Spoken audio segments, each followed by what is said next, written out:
ನಾನು ಹೇಳಿದೆ ಸರ್ ಅವ್ರಿಗೆ ಬೇಡ ಅಂತ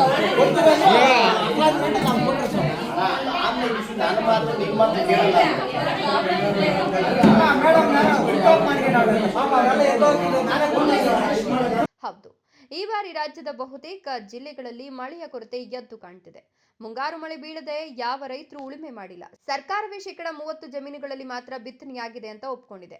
ಮೊದಲೇ ಬರಗಾಲ ಜಿಲ್ಲೆ ಅಂತ ಹಣೆಪಟ್ಟಿ ಹೊತ್ಕೊಂಡಿರುವ ಚಿಕ್ಕಬಳ್ಳಾಪುರ ಜಿಲ್ಲೆಯಲ್ಲಿ ಅದೂ ಕೂಡ ಇಲ್ಲ. ಈಗ ರಾಗಿ ಬೆಳೆಗೂ ಕಾಲವು ಮಿಂಚು ಹೋಗಿದೆ. ಭೂಮಿಯನ್ನೇ ನಂಬಿಕೊಂಡು ಬದುಕು ಸಾಗಿಸ್ತಿರುವ ರೈತರ ಇಡೀ ವರ್ಷ ಬದುಕು ಸಾಗಿಸೋದು ಹೇಗೆ ಅಂತ ತಲೆ ಮೇಲೆ ಕೈ ಹೊತ್ತು ಕುಳಿತುಕೊಂಡಿರೋದ್ರಿಂದ ಏನೂ ಪ್ರಯೋಜನ ಇಲ್ಲ. ಅಂತ ರೈತರ ಪಾಲಿಗೆ ಬೆನ್ನೆಲುಬಾಗಿ ಬೆಳೆ ವಿಮೆಯೊಂದನ್ನು ಸರ್ಕಾರ ಜಾರಿಗೆ ತಂದಿದೆ. ಈ ಮಾಹಿತಿಯನ್ನು ರೈತರಿಗೆ ಹೆಚ್ಚು ಪ್ರಚಾರ ಮಾಡಿ ಅವರಿಂದ ವಿಮೆ ಮಾಡಿಸುವ ಕಾಯಕದಲ್ಲಿ ಚಿಕ್ಕಬಳ್ಳಾಪುರ ತಾಲೂಕು ಕೃಷಿ ಸಹಾಯಕ ನಿರ್ದೇಶಕ ಮುನಿರಾಜು ರಜಾ ದಿನವನ್ನು ಲೆಕ್ಕಿಸದೆ ಶನಿವಾರ ಭಾನುವಾರವೂ ಕೆಲಸಕ್ಕೆ ಹಾಜರಾಗಿ ರೈತರಿಂದ ವಿಮೆ ನೋಂದಣಿ ಮಾಡಿಸಲು ಮುಂದಾಗಿದ್ದಾರೆ. ರೀತಿಯನ್ನು ಈ ಸರಿ ನಮ್ಮ ಚಿಕ್ಕಬಳ್ಳಾಪುರ ತಾಲೂಕಿನಲ್ಲಿ ಮಳೆ ಕೊರತೆಯಿಂದ ಆಗಿರೋದ್ರಿಂದ ಎಲ್ಲ ರೈತರಲ್ಲಿ ಬೆಳೆ ವಿಮೆ ಮಾಡಿಸಲಿಕ್ಕೆ ನಾವು ಎಲ್ಲ ಪ್ರಚಾರ ಮಾಡ್ತಿದ್ವಿ, ಹಳ್ಳಿಗಳಲ್ಲಿ ಪ್ರಚಾರ ಮಾಡಿದ್ವಿ. ಈಗ ಶ್ರೀ ಕ್ಷೇತ್ರ ಧರ್ಮಸ್ಥಳ ಸಂಸ್ಥೆಯ ಸೇವಾದಾರರಿಂದ ನಾವು ನಮ್ಮ ಎಲ್ಲ ರೈತಸಂಪರ್ಕ ಕೇಂದ್ರಗಳಲ್ಲಿ ಮತ್ತು ಸಹಾಯಕ ಕೃಷಿ ನಿರ್ದೇಶಕ ಕಚೇರಿಯಲ್ಲಿ ನಾವು ನೋಂದಣಿಗೆ ಅವಕಾಶ ಮಾಡಿಕೊಟ್ಟಿದ್ದೀರಿ. ಇವತ್ತೇನು ರಜೆ ಇದ್ದರೂ ಸಹ ಇವತ್ತು ಮತ್ತು ನಾಳೆನೂ ಸಹ ನೋಂದಣಿಗೆ ಅವಕಾಶ ಮಾಡಿಕೊಟ್ಟಿದ್ದೀರಿ.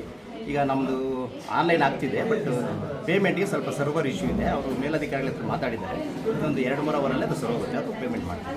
ಅದು ಈಗ ನೀವು ಅಧಿಸೂಚನೆಯಿಂದ ಏನು ನಿಗದಿಪಡಿಸಿರ್ತಾರೆ, ಪ್ರತಿ ಎಕರೆಗೆ ರಾಗಿಗೆ 404 ರೂಪಾಯಿ ಕಟ್ಟಬೇಕಾಗುತ್ತೆ. ಈಗ ಬಿತ್ತನೆ ವೈಫಲ್ಯ ನಾವೇನು ವರದಿ ಕೊಟ್ಟಾಗ ರೈತರಿಗೆ ಕನಿಷ್ಠ 25% ವಿಮಾ ಮೊತ್ತದ ಅಮೌಂಟು ಅವ್ರಿಗೆ ಜಮೆ ಆಗುತ್ತೆ.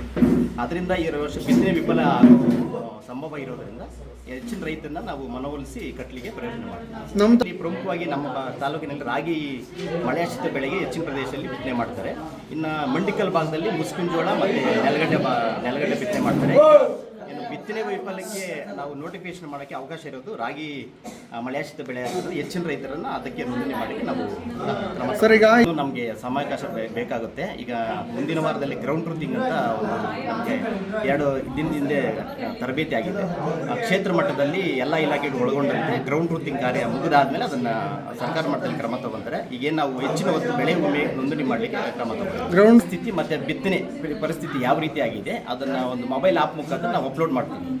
ರೈತರ ಕ್ಷೇತ್ರಕ್ಕೆ ಭೇಟಿ ನೀಡಿ ಅದರ ವರದಿ ಮತ್ತು ಮಳೆ ವರದಿ ಆಧಾರದ ಮೇಲೆ ಬರ ಅಂತ ಡಿಕ್ಲೇರ್ ಮಾಡಲಿಕ್ಕೆ ಕ್ರಮ ತಗೊಂಡು ನಮ್ಮಲ್ಲಿ 88% ಮಳೆ ಕೊರತೆ ಈ ವರ್ಷ ನಮ್ಮ ತಾಲೂಕಿನಲ್ಲಿ. ಈ ವರ್ಷ ಮಳೆ ಬಂದರೂ ಬೆಳೆ ಆಗೋದಿಲ್ಲ. ಆದರೆ ಕೃಷಿ ವಿಮೆ ಮಾಡಿಸ್ತಿದ್ರೆ ಸರ್ಕಾರ ಬರಗಾಲ ಜಿಲ್ಲೆ ಅಥವಾ ತಾಲೂಕು ಅಂತ ನಮ್ಮ ಜಿಲ್ಲೆಯನ್ನ ಘೋಷಣೆ ಮಾಡಿದ್ರೆ ಆಗ ವಿಮೆ ಮಾಡಿಸಿದ ಎಲ್ಲ ರೈತರಿಗೂ ನಷ್ಟಕ್ಕೊಳಗಾದ ಶೇಕಡವಾರು ಹಣ ವಿಮೆ ರೂಪದಲ್ಲಿ ಹಣ ಸಿಗಲಿದೆ. ಆದ್ದರಿಂದ ತಾಲೂಕಿನ ಬಾಕಿ ಇರುವ ರೈತರು ಈಗಲಾದರೂ ವಿಮೆ ಮಾಡಿಸ್ಕೊಳ್ಳಿ ಅಂತ ವಿನಂತಿ ಮಾಡಿದ್ದಾರೆ.